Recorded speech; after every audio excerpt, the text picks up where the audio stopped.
All right, folks, today we have something little different. This is Steve Lentz with the Inside Wire. Welcome. Presented material is for educational purposes only and should not be construed as personalized financial advice. Past results are not necessarily indicative of future performance. So, folks, we have Frank Fahey on the line here, and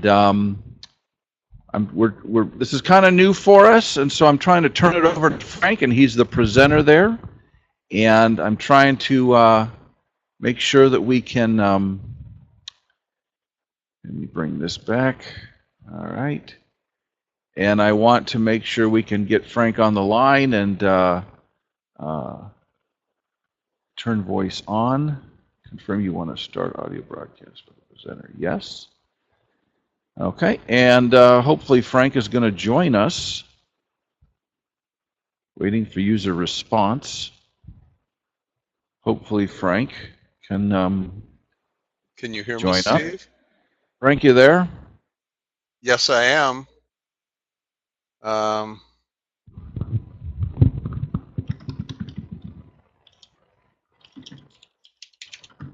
Okay, let's see.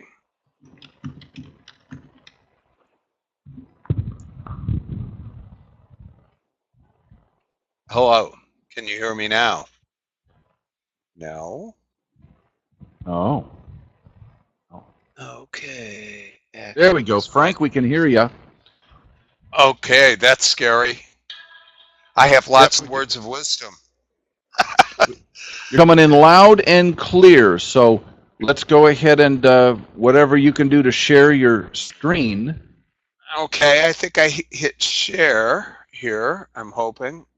That didn't work. I have a presentation set up. What do I click on? So Frank, do you see in the top left corner it says share? Yep. Yes. Click on the little X, or excuse me, the little plus sign, and it'll bring up another tab. Haha. Share my screen. Boom, there you go. Okay, select monitor. Please wait while the presenter loads his or her screen. Can you That's see what we it? see. All right, and now you can show us your presentation or desktop. Aha, I am going to have to. Now I got to put on my glasses, guys. The Inside Wire, this looks like it might be it. Yeah, just click that desktop thing, and then you're good. Yeah, but I have to pick a presentation. And well, all of these look to be somebody else's. If you choose desktop, we'll see your desktop, and you can show us your PowerPoint on your own desktop, and then switch over to whatever trading software you want to do when you do your live trade. No, I got it. Now I selected a desktop, and it is select monitor. Loading your whole screen. It's loading your whole screen now. Okay. So here we go. No, I need a desktop sharing. I have to download this.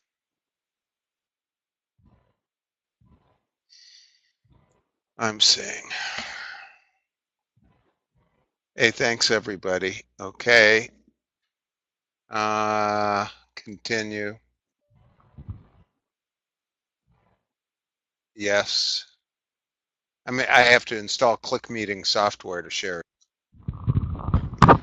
And full screen.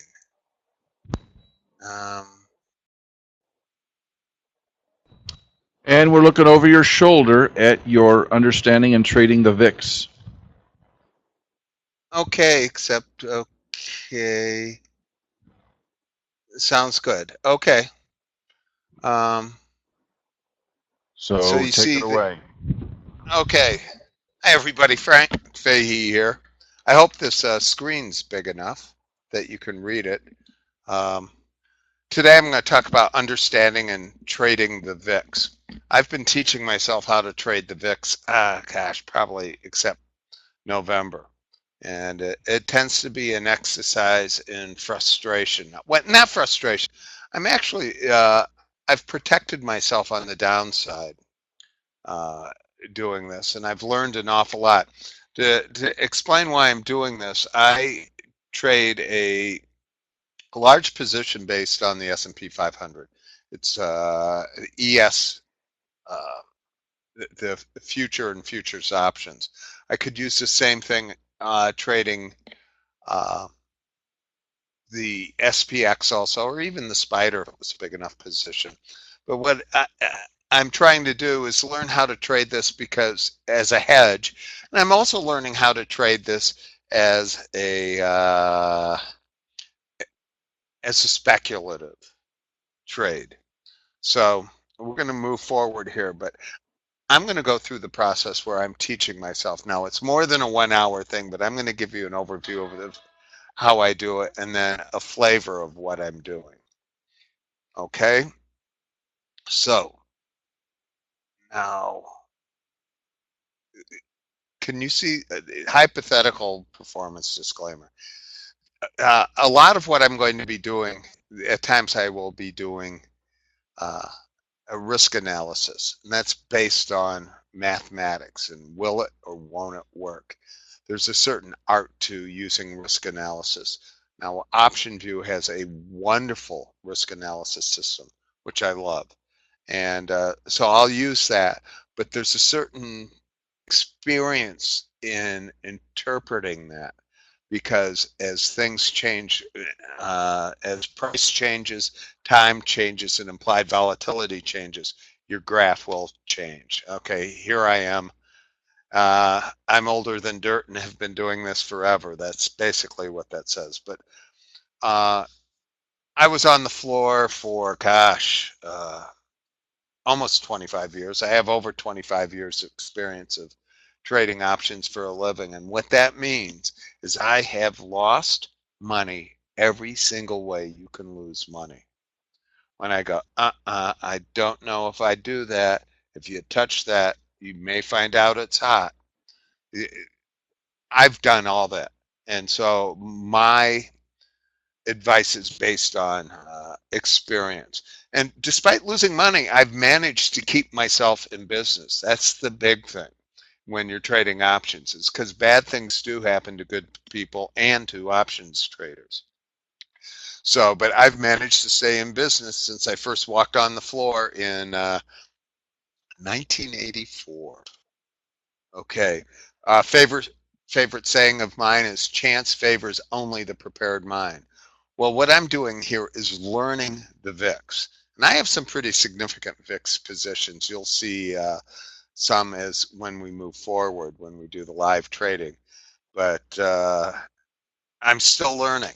Okay, the agenda. I'm going to talk very quickly about implied volatility, and then the CBOE VIX index, and then VIX futures and options.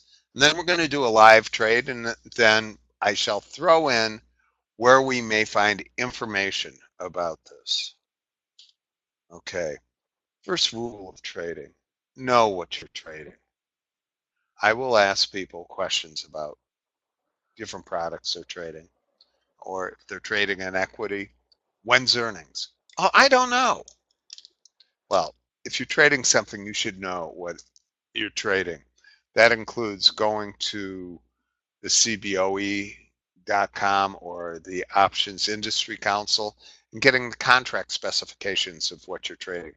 When does it expire? You know, how does it expire? How is settlement?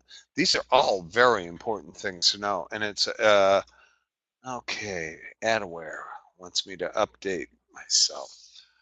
But know what you're trading.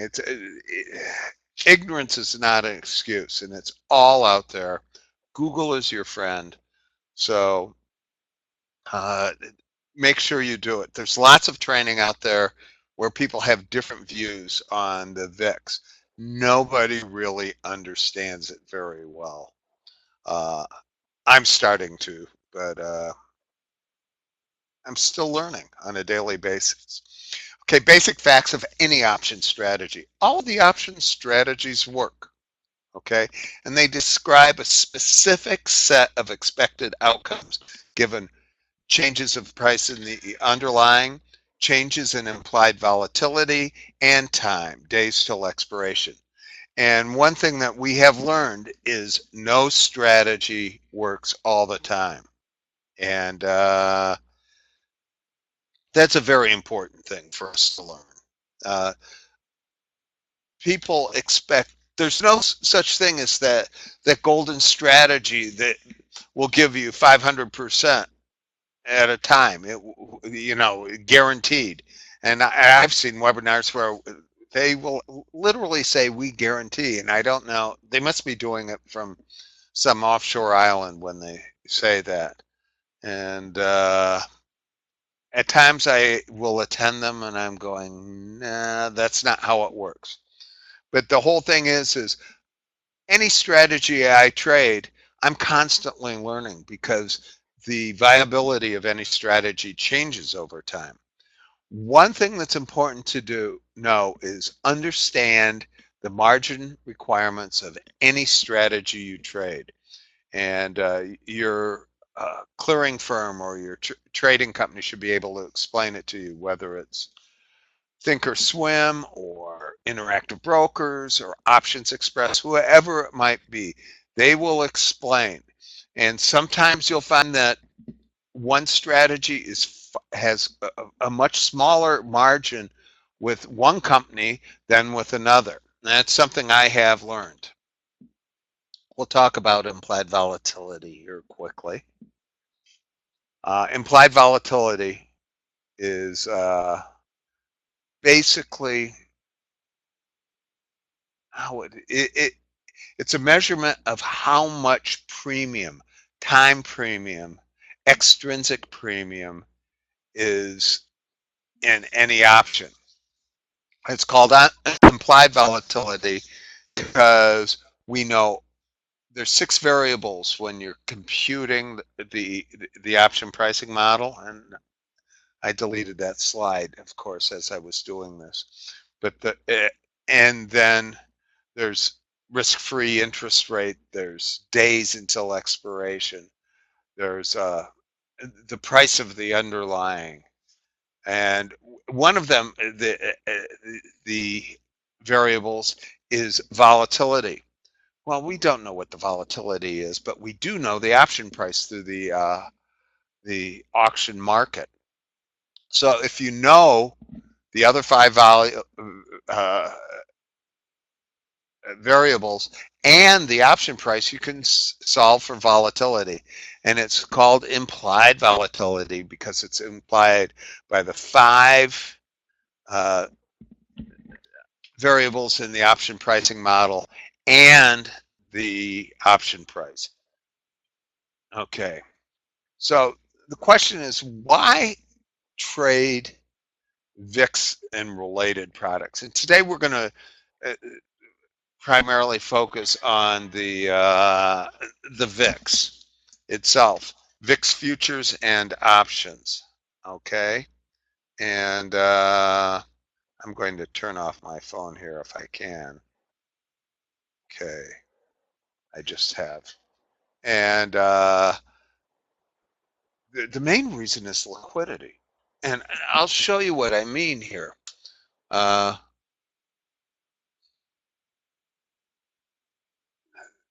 Look at these volumes here. This is April, it's the front month. The VIX right now, and this is something you'll notice, every month, these options trade off of these futures. This thing that we generally hear that is the VIX, the VIX, is actually a spot price. No, you can't trade it. It's an indication. Now, in 15 days, this will settle somewhere between this price and this price, the 12.15, the spot. Now, one thing is, I still don't understand quite how they get that price because, well, over time, this $12.14, 12.14 and 13.25, that difference will narrow. Okay, and one thing I do know as a fact is we've had 7 straight months where the VIX has settled below 13.5. Okay, So the question becomes, well, what, what strike price do I do? And we'll talk about that. It's a bunch of what ifs, and I'm going to do a live trade, and we can track that down over time as we'll see what we do.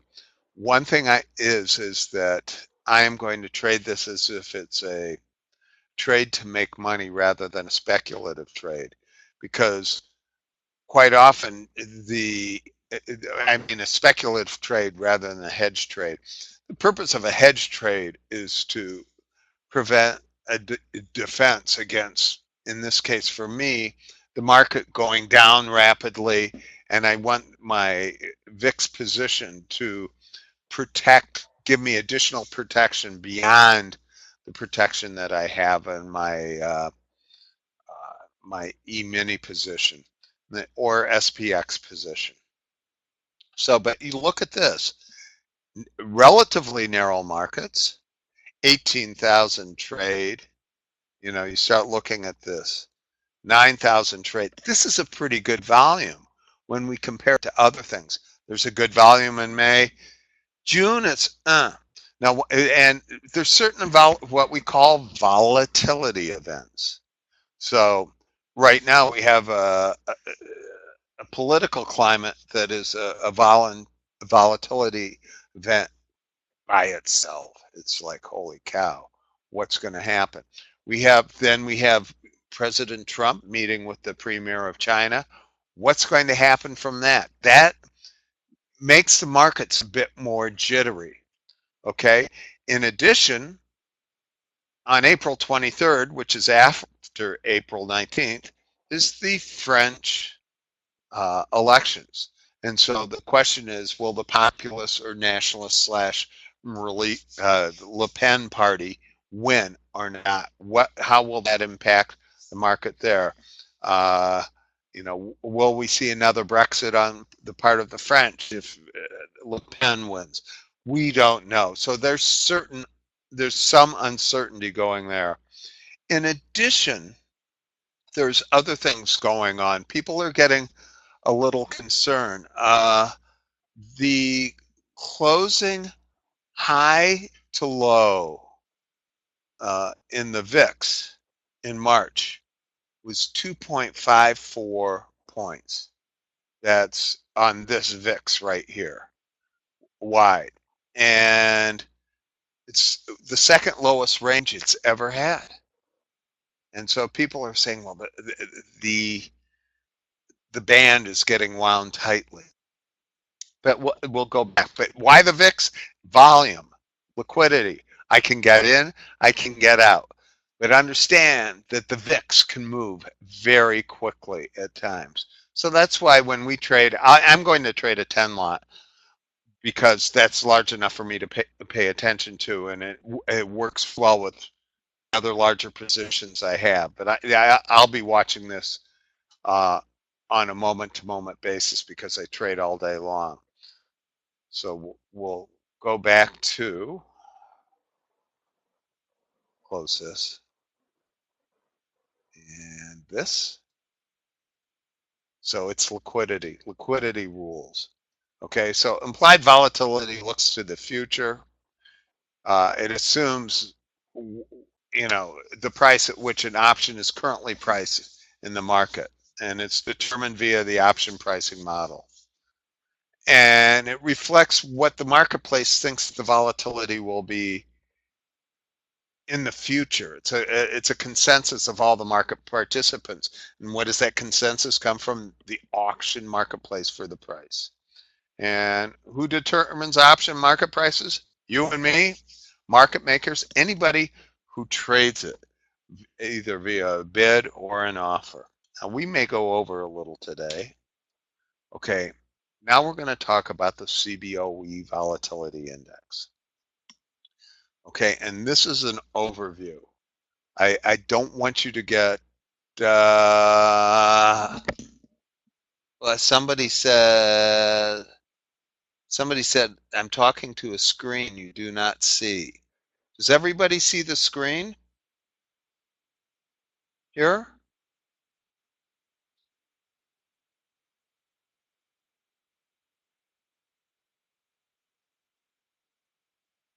Okay, good. Because it says CBOE volatility index. You did not see the screen on the OptionVue then. Is that correct?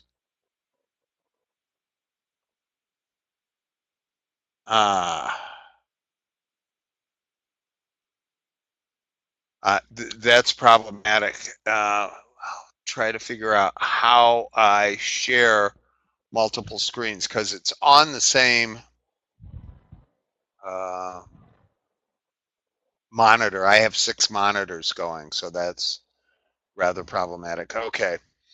Uh, the SPX and E-mini have an inverse correlation to the VIX. Okay. It, somebody's trying to talk to me. Oh,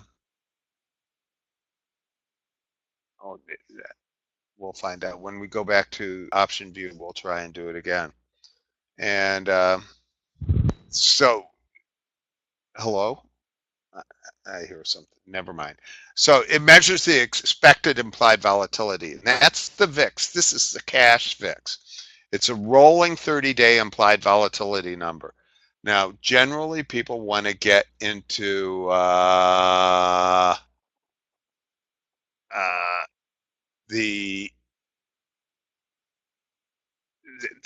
the nuances of how it's traded or calculated. This is an example where I have the basic understanding and that's enough. I do not need to get into the details, the deep nitty gritty of how it's calculated. The last time I gave this presentation, I had somebody that said, well, I obviously didn't know what I was talking about because I didn't understand how it was calculated. This is something we will all run into when we talk to people about options. There's a difference between trading and understanding options to trade options as opposed to the theoretical math of it. Every time I teach for the Options Industry Council, their national seminars, there will be, if it's in an academic town, Boston and San Francisco are the 2 worst. Somebody will want to argue about how my presentation is wrong, the presentation provided by the Options Industry Council, and how I am doing a disservice to people on trading. I guarantee that person is not making money trading because they can't see the forest because of the trees. And we're dealing with the forest. So much of what I do is I look at dollar risk reward and I make money. I've been doing this for over 30 years now. So, but understand that it's conceptually a 30-day rolling volatility number, implied volatility number, that's massaged by the CBOE in a certain way. There is a white paper on the CBOE website, which you can read if you so desire. I've read it and it's like, that's interesting and I know enough. You cannot directly trade this spot cash or a spot or cash fix. That's the VIX number where you hear them say, well, the VIX is. Okay. Here's the January 2017 most active. Here's the stocks. Okay. Here's the VIX, the index future. Okay. 4 million. The only thing that traded more was the SPY. Traded more than IWM, Apple, VXX. Okay. This trades the most. Okay. And that's why we trade it. These are all the different products, volatility products and indexes at the CBOE. Okay. So this is from my my blog every week. I have a blog, and I'll have the address on it at the end. I also posted on the Discover Options or webpage, or OptionVue webpage. I'll go through and I'll go over the different VIX products for individual weeks. And this is something I monitor these. This is in one of my watch lists that I watch all day long. I'm very interested in how it moves over change in price, change in time, those different numbers. Now, VIX futures and options. The futures are traded on the Chicago Futures Exchange. The options are traded on the CBOE. The options trade against a specific future. And I will show you that again once we get OptionVue working on this presentation. Future delta is 1,000. So if it's the future is trading 13.5, the future value is 13.5 times 1,000, which is $13,500. Option delta is 100. So a deep in the money option would have, it'd take 10 deep in the money options to, with a delta of 100, to equal one future delta. Okay, so if it's trading 13.5 and you have 10 calls and we have a settlement, it settles at 13.5, those calls will close, 10 of them would close at $350, and they would equal one future. Last trading day is generally a Tuesday.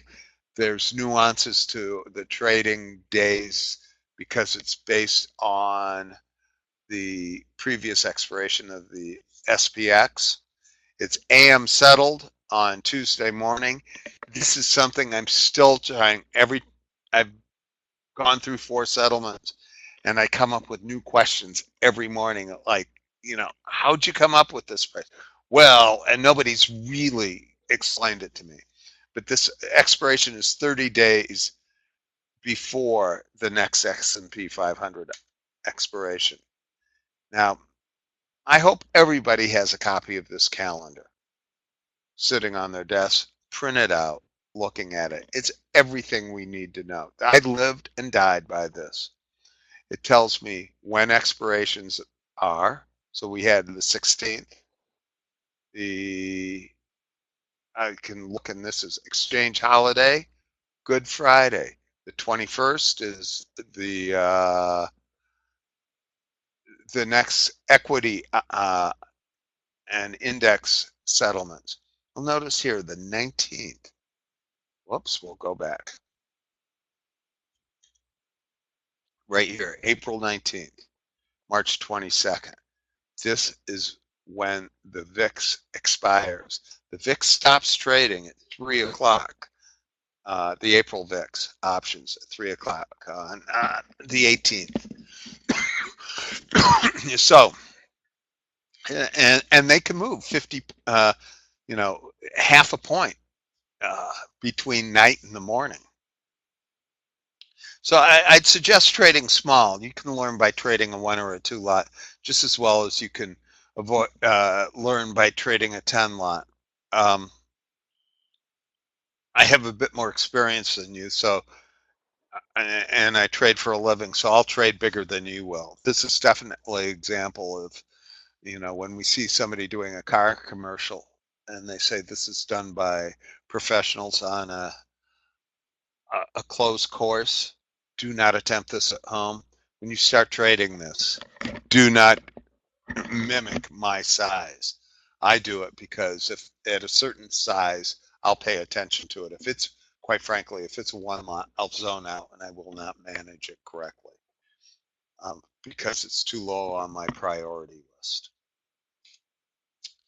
So I like to sort of define risk-based loss when I'm trading. VIX is a bit different because I do end up selling a put. But one thing you'll notice about the VIX, as you watch it,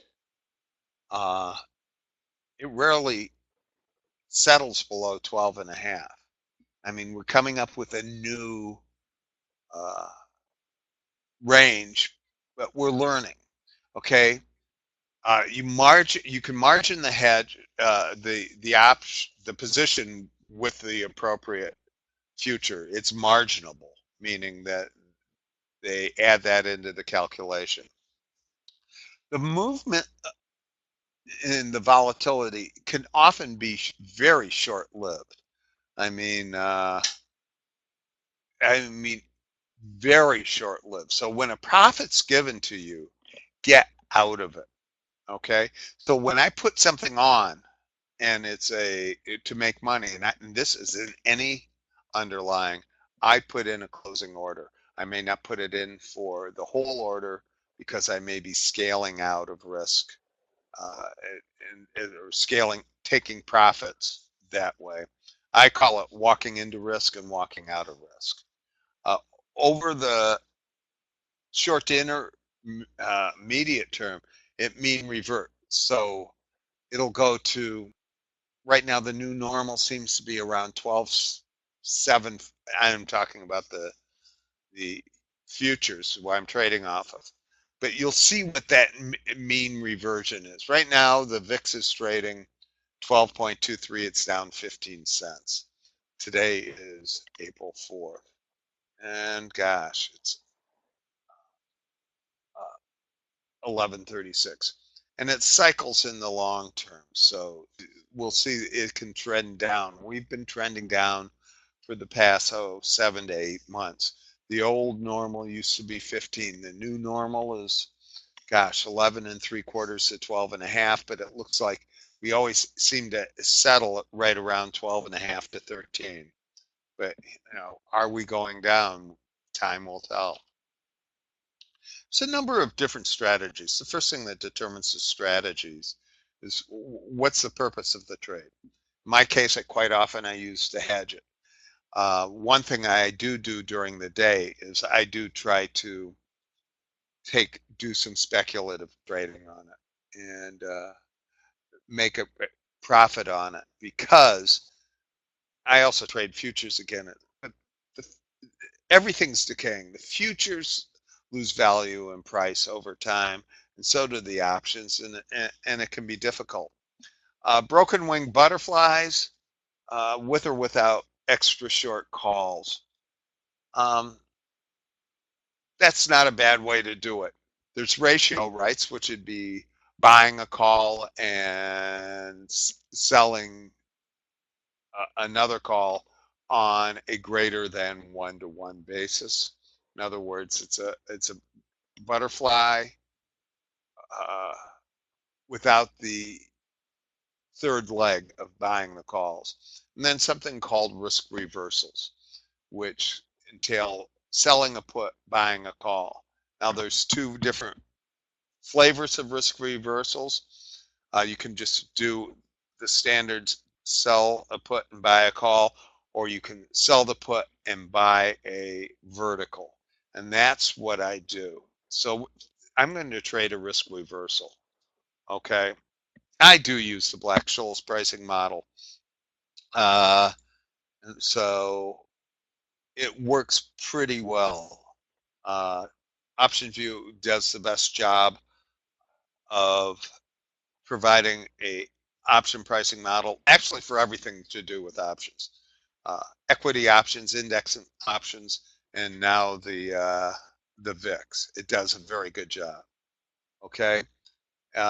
Generally, most of these platforms will only give you an idea of what your position will look like at expiration.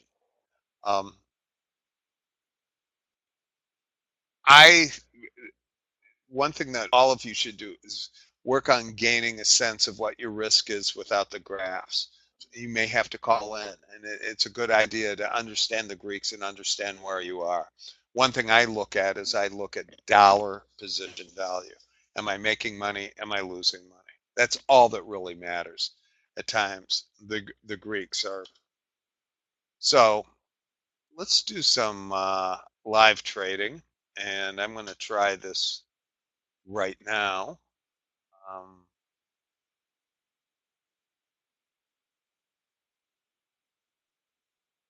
okay, can everybody see OptionVue? I've opened up that window again, and screen sharing preview. No, Hey, Frank, Steve here. Yes, Steve, it's in the Yeah, same we window can't as the see it, other. Frank. Can you drag OptionVue over to the same monitor as where you're displaying this risk It analysis is. PowerPoint? It is in the same It window. is? Yes. Okay. Um, how about at the top of the screen, you'll see two tabs. One says desktop, and the other one says IW1704. I think we're probably sitting on the desktop tab, but I want to make sure. Okay, at the top, set.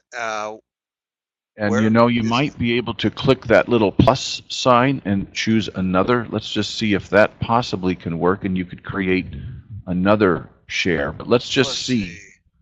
if you could do that. I have What stop happens? sharing. I have screen sharing here. Screen control. No.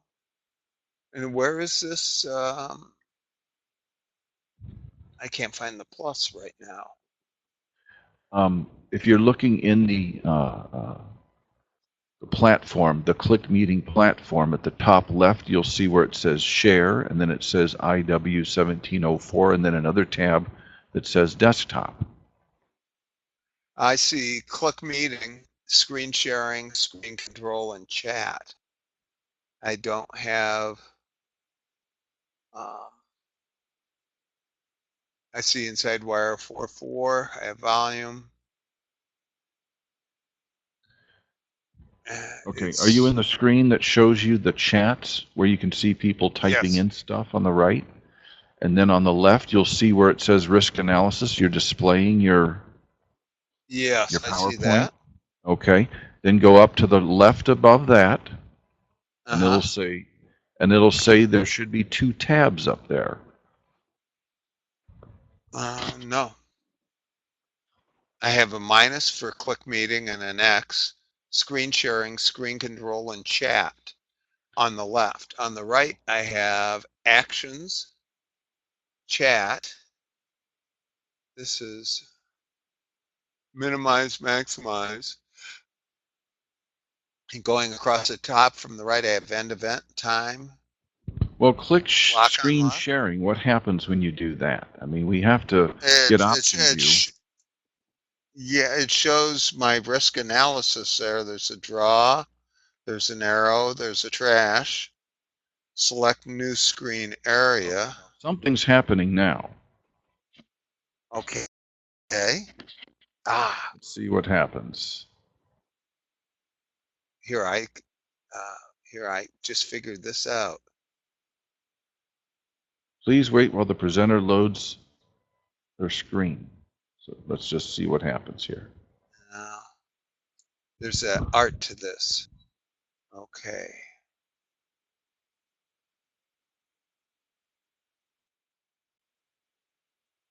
Ha. And we're now Oh, it's seeing giving me a corner. It's giving me a corner, but I can't. It's a small corner. It's not giving me the whole screen. That's the.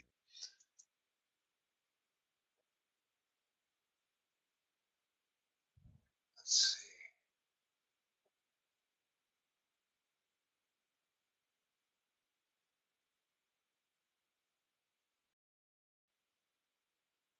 Okay.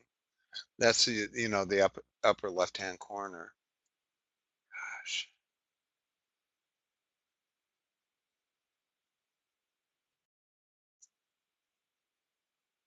No.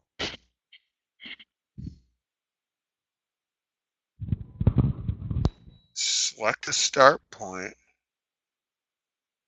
Okay, I think I got this.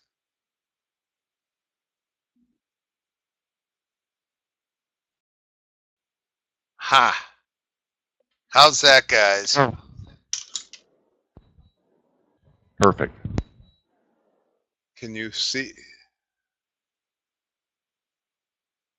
That is perfect. Okay. So, when I was talking before about the volume, this is the volumes here. And sorry about the confusion. It is a confusing move. The up where it says VIX index in the upper left-hand corner, that is the price of the cash or spot index. Now, if you need any help setting this up, and you are a OptionVue customer, your salesperson, Ken Dole, or myself can show you how to do it. There's a certain learning curve to doing this. But so this is the April future. May has a future. June has future. Now, usually the difference between the April, the month to month, the front month and the second month is much greater. The reason it is this high right now is because of the uncertainty over the next couple of weeks. Now, I was looking at a risk reversal. Now, here's a classic risk reversal. We're right now at 13.3. Actually, we can analyze this, okay? So I'm going to analyze it, and we have to move it. You'll notice that I'm underneath. Right now we're at 13.3 right there. So I'm looking at this. Can you? Yeah, you can see it. And we'll make it smaller. That probably help.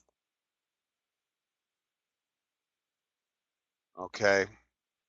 Well, you notice that I don't think it's we'll call 10 right now, or 11 as being the floor right now. I haven't seen a VIX settlement below 11. So I'll call that defined loss. So on a 10 lot, I'm saying, I'm going to lose 2,000 bucks ballpark.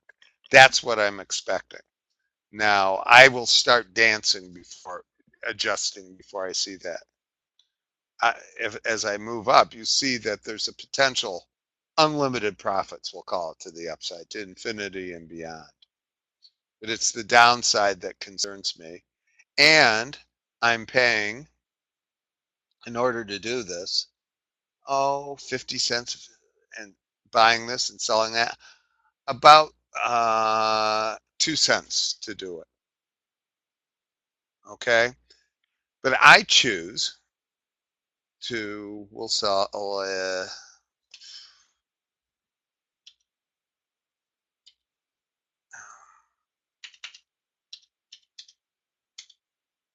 17 call, a $3 vertical.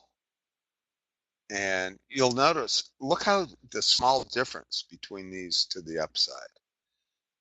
That also lends itself to broken wings, that the difference from on the vertical skew and price is minimal on the calls compared to the puts. So we can go, right now we're at 13.3, you go down $2 and the put's worthless, and you go up $2 from to 15, and it's 15.3, and it's, or we'll go to even 16 farther up, it's 30 at 35. So there's more of a premium there. Minus 10. Let's analyze this in comparison. Superimpose.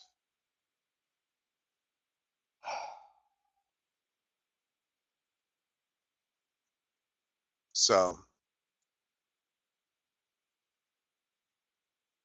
I tend to like, I get out of this pretty quickly, but I tend to like doing a risk reversal or a non-risk reversal. We'll do just a plain old risk reversal here. Okay. And the question is, what happens if I go down to here? I'm going to end up paying $250 more. That I've reduced my, when I say $250 more, 29 cents, so $270 more. And this becomes a series of what ifs. Superimpose. I mean, when you start losing money, this $290 is masked by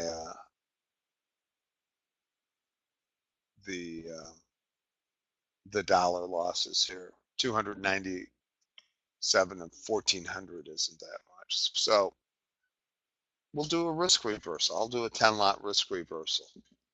And here I'll put up, and so that's a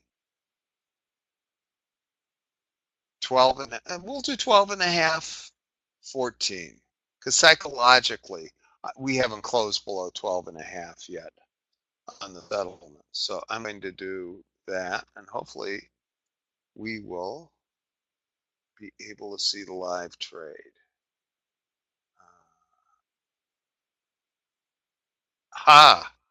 This is exciting that it worked fine. So this is Interactive Brokers. And so right now our last is 12.18. It doesn't show me the future. I know the future right now is trading 13.3 at 13.35. So this is the price. We'll X this out. I can look at this. The price on this is -5 at 10. So the price is 2.5 cents. Now, if I decided to sell the, oh, by the way, this is my position in April right now. And I have some futures against it. But so yeah, I am trading this. And so April 14th. And I can compare this to April 12 and a half. We'll see how that looks. 25.35. So I'm going to be paying more for this than I would otherwise. I'm going to sell the 13. I'll do it 10 times. And maybe I'll do it 5 times. So I'm going to add this to the quote panel. I can add the combo legs in addition. So I'll do that. And one thing I do know is when I trade this, I'm going to have to trade more. We'll just trade 5. That's enough to hold my attention. My gut level is I'm going to have to pay 4 cents. There's 374 offered here. Now, quite often, what I will do when trading the VIX, right now I'm going to do a cancel replace at 3 cents. I've seen students of mine or other people when they want to buy it, all of a sudden they'll pay a dime for this rather than whatever, 3 cents. So I'm going to upgrade this to 3 cents. And generally, if they want to sell it to me, they'll sell it to me pretty quickly. I take it up to 4 cents. The VIX look like I'm going to pay, if I can get it for 15, so be it. And this is a function of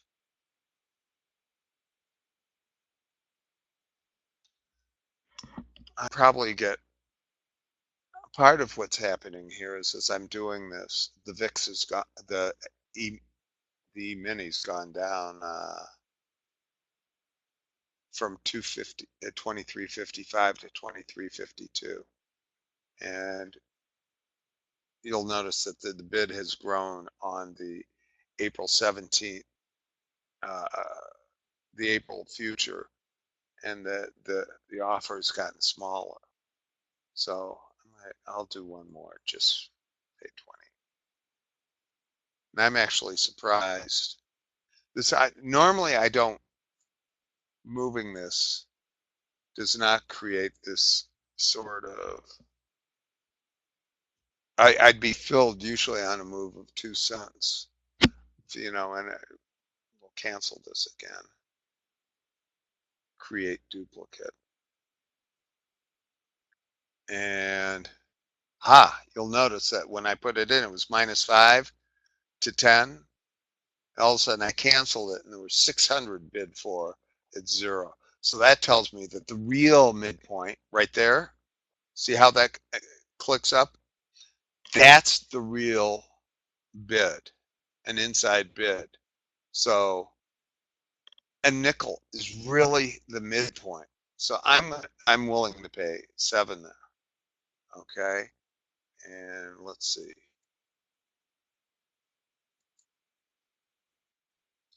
Ha! I got filled. Okay, so what I'll do, I'm going to create duplicate. First thing I'm going to do is I'm going to offer this at, oh, I'll make it 30. I'm going to make it good till canceled. This is trading discipline. If I go down and make myself lunch, which I am going to do after this, I'll be glancing at the market, the macro market, but it's possible that given the ephemeral nature and how quickly this can move, that this would trade 30 and come back before I could ever do it. Now, immediately looking at this, I see a problem. And this is, I read out trades to myself. I'll go here and I'll go, okay, buy. And I look at this and it's buy. No, I'm selling. Selling 5 and I'm putting in a 30 offer. You can't see it. And good till canceled. Okay. They'll be canceled on there. I have an offer in that's good till canceled. It also means that when I go look at my VIX positions, I can see standing offers. Now, I canceled everything before doing this because it was going to be too cluttered.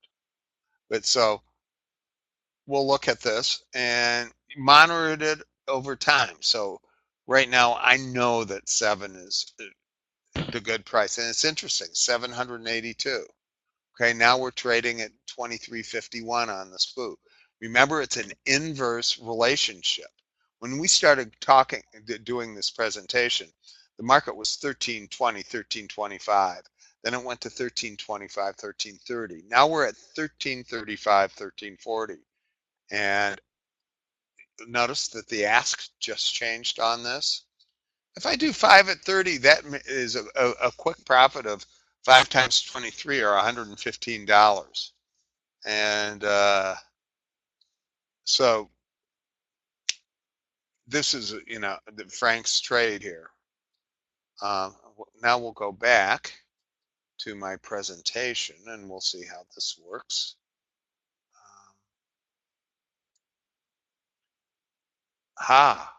This is interesting. I'm going to make this better. I figured out how to do this.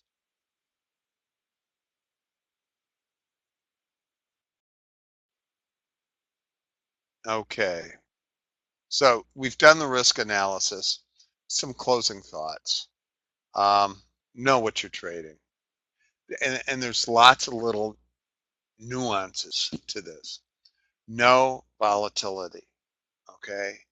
Know the difference between statistical or historical volatility and implied volatility.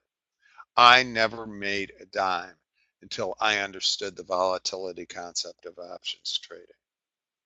Continue your education and skill development. I'm still learning how to do this. And it's an ongoing education. Remember, no option strategy works all the time. So in this case, since it doesn't work all the time, I have to keep on teaching myself. And it's what if, what if, what if. I have to develop a personal risk reward comfort zone. So right now I feel fairly comfortable with being short the 30 puts. Okay. And so here we have to learn the behavior over price, time, and volatility. And in this case, we have to learn how these options move as the cash price and the futures price move towards a single price. And so, and then how the options behave as that's occurring. And so we'll trade small size trading to develop skills, and we need to be nimble. So I have a stop loss in my head. I paid 7 for that. It's 35. If I see it trading minus 10, I'll make my max. I have a mental stop loss at minus 3. That's the loss of $50. But we'll watch that. Right now, the SPOOs are going down. I am bearish. Okay, so we'll move that. Resources. Okay. You can send an email to me at fjfahey@gmail.com or frank@discoveroptions.com. There's CBOE has something that they call CBOE TV. And every day, the DPM, the designated primary market maker of the VIX pit, which is Group 1, it's a proprietary trading company, has a very good wrap up. At times during the day, they'll tell you big trades that took place. On Sundays, there's a CBOE blog, Google it. Russell Rhodes, who's an instructor there, does a very good job on VIX futures and options, VIX related products, futures and options, and it will help you on that. And then there's my own blog, which is the Prepared Mind, and that's at the Prepared Trader at blogspot.com. Okay, so thank you very much. I'm sorry about the chaos. This was a new platform for me, and hopefully we'll have it on YouTube. I may re-record it so it's a bit more elegant than this last one. Are there any questions here? Let me put on my glasses. Yeah, Frank, nice job. No questions here. Brian is a regular with us, and he's just put in a link to his new ebook titled Option Strategy Hedging and Risk Management. It includes I like Brian's books a lot. Oh, yeah. Oh, yeah. So I recommend them highly. Any questions, comments? Anybody? Usually we can see if someone's typing, and when no one's typing, that way, you know, there's no comments, questions, etc. Good stuff, Frank. Thanks so much for filling in here. That's great. Well, really thank you for letting me do it.